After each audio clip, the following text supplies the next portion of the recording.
Blog. সবাই কেমন আছেন? আশা করি ভালো আছেন। আজকে আমরা আমাদের একটা নতুন ব্লগ নিয়ে আসলাম। এই ব্লগটার নাম হচ্ছে আমরা একটা পিকনিক ব্লগ নিয়ে আসলাম। আমরা সবাই মিলে আজকে আমার ফুপিরা, আমার মেয়েরা, আমার কাজিনরা, আমার আম্মুরা, আমরা সবাই আজকে সারাদিনে কি কি করি আপনাদেরকে দেখাবো। আজকে কি হয়েছে জানেন? আমরা হচ্ছে সাদে পিকনিকটা করতে চাইছিলাম, সেখানে বৃষ্টি দিচ্ছে, বৃষ্টি এখানে পিকনিকটা করা আমাদের পক্ষে পসিবল হয় না। আমরা সাউন্ড বক্সে আনছি, কিন্তু কারেন্ট নাই। যখন বিপদ আছে সব দিকে আছে, নাইট্রেট আছে, কিন্তু নাইট্রেট দিয়ে সাউন্ড বক্স চালানো হবে না। বড় তো সেজন্য এখন আমরা আপনাদেরকে দেখাবো। এখন হচ্ছে আমাদের বিরিয়ানিটা দেখাবো। এখানে সব দেখছে, কারণ আমার সুটা বুড়া খাইছে, তো সেজন্য আমরা খুব তুলা আমার আম্মুদেরকে দেখাবো, আর একটু পর খাওয়ার সময় দেখাবো গাইস। এখন হচ্ছে আমরা সবাই কাজিনরা, আমার সাথে বোনরা সবাইকে দেখাইছি। जब होगी वो समझो तेरे ढलती है दिल को कोई ख्वाहिश नहीं तेरी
তুমি কোন শহরের মাইয়া গো?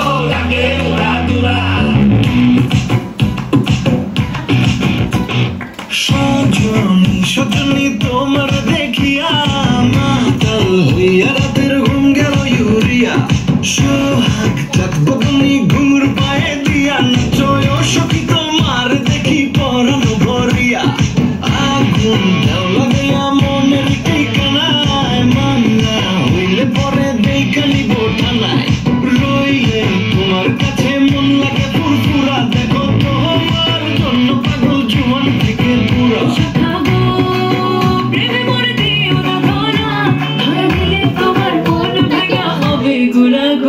তুমি কোন শহরের মাইয়া গো?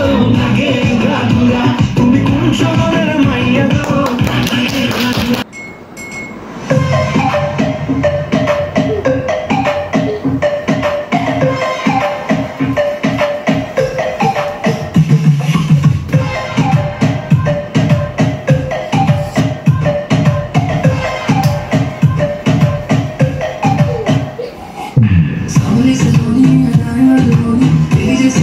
किसी के भी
মেম্বার নিয়ে আমরা একটা গ্রুপ ডান্স শুরু করব। সো শেয়ার এবার আমরা শুরু করব। Ready 1 2 3 start.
They need that.